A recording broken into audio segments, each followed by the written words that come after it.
بسم الله الرحمن الرحيم، والصلاة والسلام على رسول الله وعلى آله وأصحابه وأتباعه إلى يوم الدين. أما بعد، السلام عليكم ورحمة الله وبركاته. أجينا سر بابتك لبابتكاني تر لآداب أين كان بلين آداب إسلامي كان أويك الإسلام داهاتوا هيك يتر لو آدابنا الرقوبان أمشتن آدابكي لخدمة جنابتان دا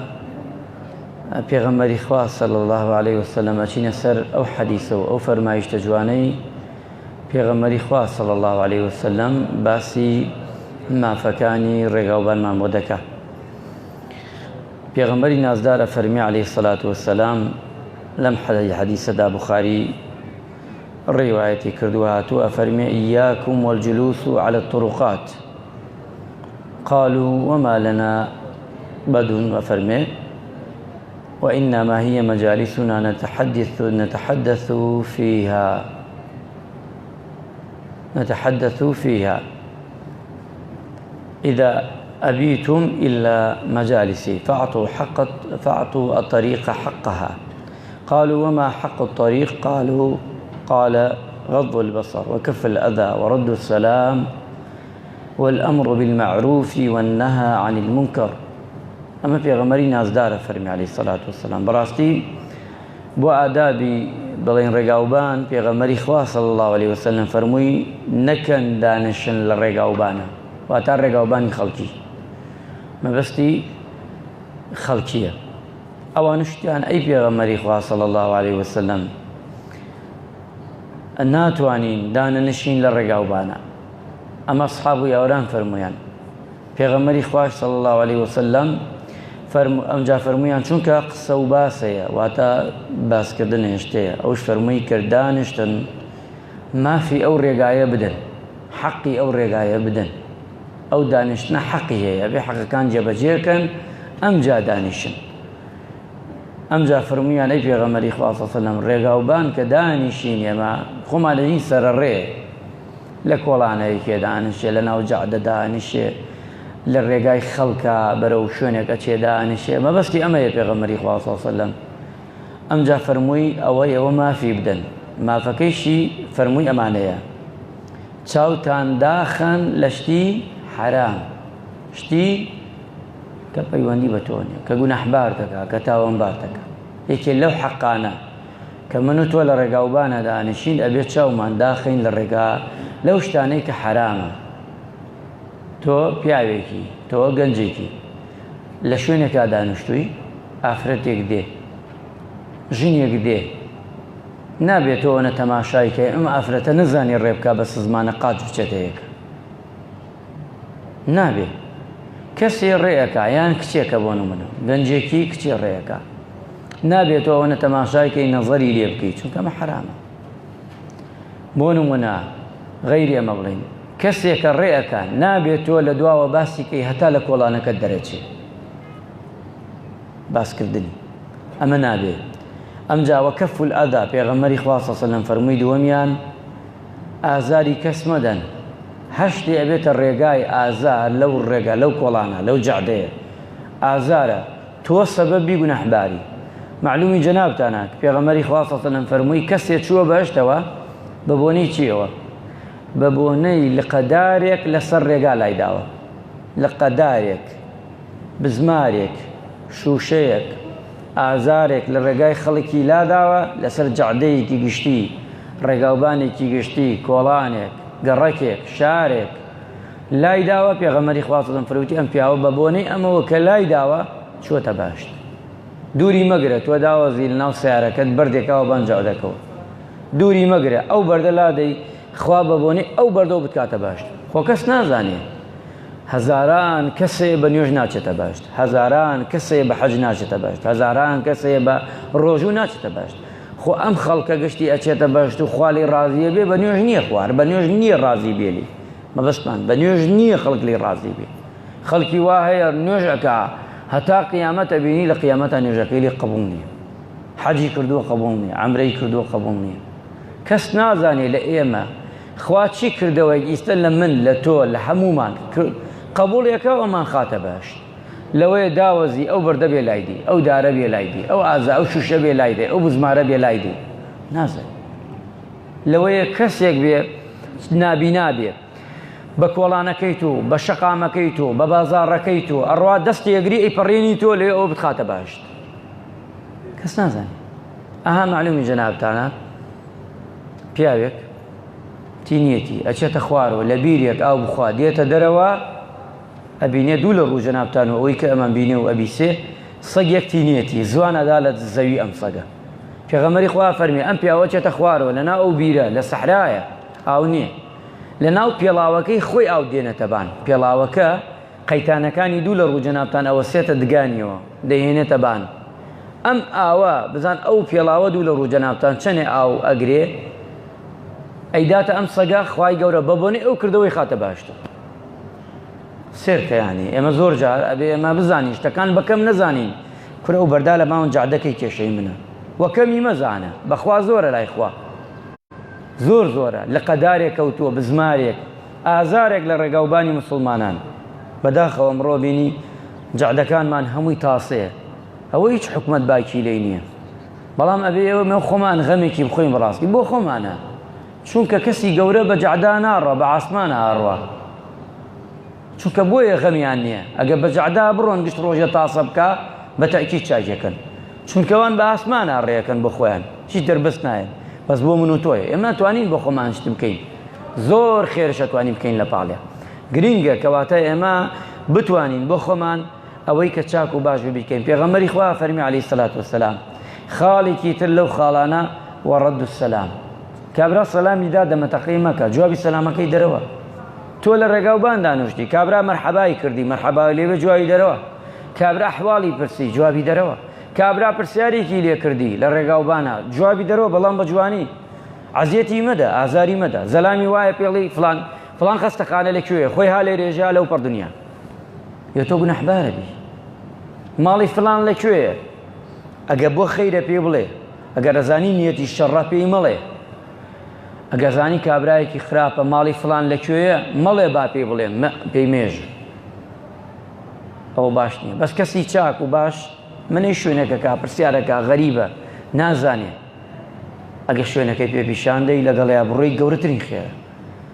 سەلام دانەوە چونکە سەلامی لێ کرد سونەتە جوابدانەی واجبە ئەبێ تۆ جوابی دەیتەوە ئەبێ جوابی دەیتەوە نابێ مەرحەبایی و سەلامدان ئەحواڵ پرسی ئەمانەیەکی لە واجباتی ڕێگاوبانە ئەمجا پێغەمبەری خوا فەرمی عەلەیهی سەلات وەسەلام وەئەمر بالمەعروف واتە ئەمر بکە بە چاکە های لەو ڕێگاوبانە چاکە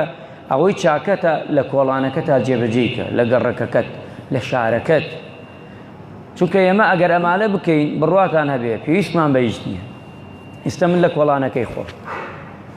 تۆ لە کۆڵانەکەی خۆت ئەو لە کۆڵانەکەی خۆت دوو دراوسێ لەگەڵ منە ئەیتر خراپە ئەمێنێ لە شارەکە نامێنێ بەجار ئێمە لە کۆڵانەکە کەسی خراپە بینی شتێکی دیاردەیەکی خراپە بینی دەنگ ناکەین هەتا ئەبێتە دوو ماڵ ترەیکە 3 زەلام ترەیکە 6 زەلام ترەیکە 7 ئەیکا کەمێکی تر ئەیکا بۆ نمونە وای لێ دێ شتەکە کە خراپشە بەڵام چییە زیاد دەکات تەشەنە ئەسێنێ ئێمە کەچی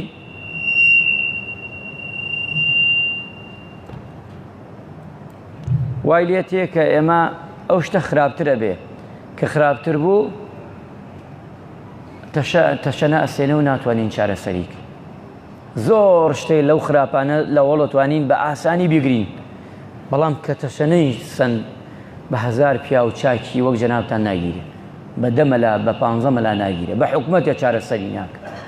چونکە بێ وریابین هەندێک دەردەیە کوشندایە لە ناومانە بڵا بێتەوە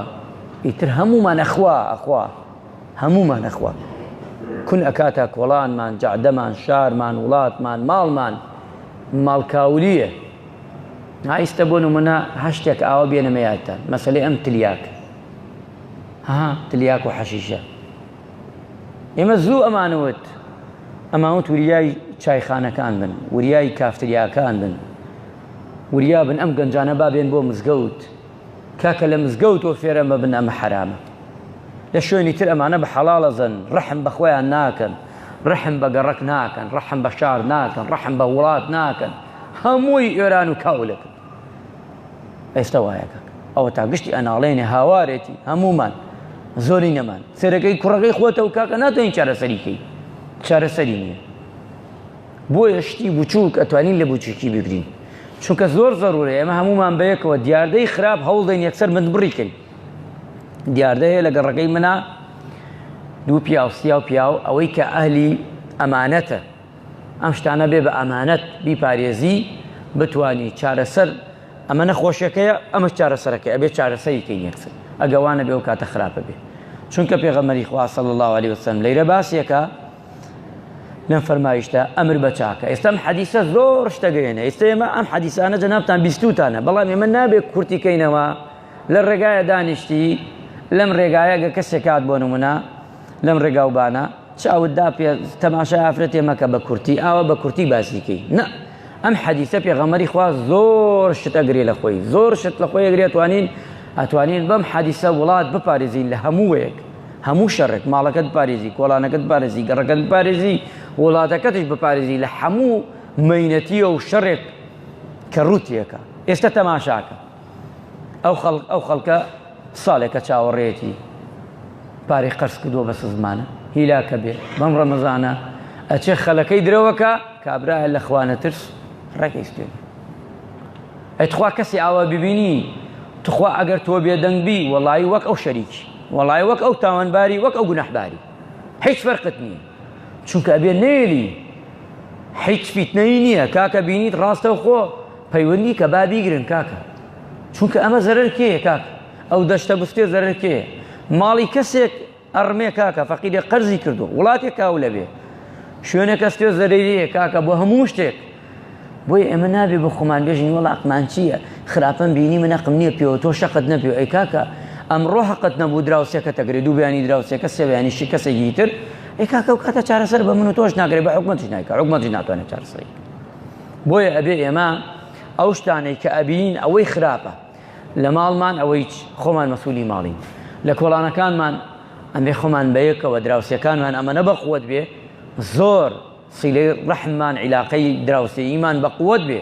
پاشانش گەڕەکەمان و پاشانش شارەکەمان. ئەو کاتە ئێمە توانین زۆر شت بکەین تایە. والنهی عن المنکر پێغەمبەری خوا فەرمی شەشەمیان ئەوش ئەوەیە هەرچی خراپیەکمان بینی بتوانین چارەسەری بکەین بەیەکەوە،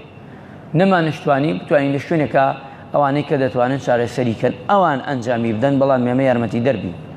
چونکە ئێمە ئێستا ئەم وڵاتەی لای من و تۆ بۆ شەڕیتیان نییە خوانەکە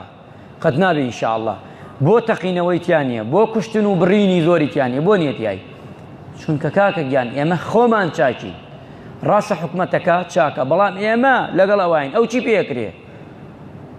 ئێمە ئەگەر ئێمە خۆمان چاک نەبین داڵدەی خەڵکی خراپ بدەین حکومەت چی پێکرێ؟ هیچی پێ ناکری. خەڵکەکە لەو دین بۆ وایە خەڵکەکە خۆیان داڵدەی خەڵکی خراپەدەن، خەڵکی خراپ خۆیان دروستیەکەن، هەر لەوەی حکومەتەکە خۆی دروستی بکە، خەڵکی سێرەکەی قەت ئیستقرار نییە.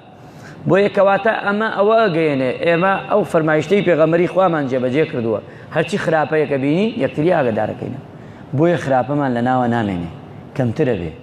ئەگە هەبێتش کەمتر. بۆیە پێغەمبەری خوا صلی الله علیه وسلم لەیرە ئەم شەش خاڵەمان پێشکەش ئەکا لەم فەرمایشتە. بابەتەکە زۆرە لەگری حەز داکەم کاتەکەتان زۆر بگرم، ئینشاءڵڵا ماینەوە بۆ بەیانی خوا دەرفەتیدا کاتەکە و بابەتەکە بە ئیزنی خواتەوە دەکەی خوای گەور ڕەحم بە مولایەتمان بکە و عاقیبەت خێرمان بکە، وڵاتمان پارێزیە لە هەموو یەک، لە هەموو شەڕێک، لە هەموو مەینەتیەک، لە شەڕی کافران و خراپەکاران و دژمنان بمان پارێزێ. خوایە وڵاتمان بپارێزی لە هەموو مەینەتیەک، خوایە لێتە پاڕینەوە لە گوناحمان خۆشبی، وڵاتمان پڕ هەرزانی بکەی لە گرانی لە قات و قڕی دووری کە یا ڕەبی خوایە عیبادەت و تاعەتی ئەم مانگە پیرۆزە لە هەموو لایەکمان وەرگری لە ئومەتی پێغەمبەری خوا صلی الله علیه وسلم و لە هەموو ئیمانداران و مسلمانان